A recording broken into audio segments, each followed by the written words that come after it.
ప్రమోషన్లలో SC ST quota ఇవ్వడం కుదరదని supreme court స్పష్టం చేసింది. కేసును 7 సభ్యుల విస్తృత ధర్మాసనానికి బదిలీ చేయాల్సిన అవసరం లేదని తేల్చి చెప్పింది. ఎస్సీ ఎస్టీలు ఎంతమంది ఉన్నారన్న డేటా కూడా సేకరించాల్సిన అవసరం లేదని కోర్టు పేర్కొంది. గతంలో విడుదలైన నాగరాజు కేసు తీర్పును 7 జడ్జిల ధర్మాసనానికి నివేదించాల్సిన అవసరం లేదు అంది.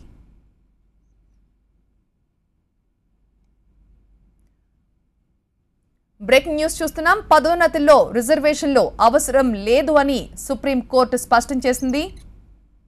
కేసును 7 సభ్యుల విస్తృత ధర్మాసనానికి బదిలీ చేయాల్సిన అవసరం కూడా లేదు అని తేల్చి చెప్పింది.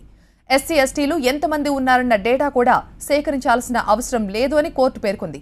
గతంలో విడుదలైన నాగరాజు కేసు తీర్పును 7 జడ్జిల ధర్మాసనానికి నివేదించవలసిన అవసరం లేదు అని పేర్కొంది సుప్రీంకోర్టు.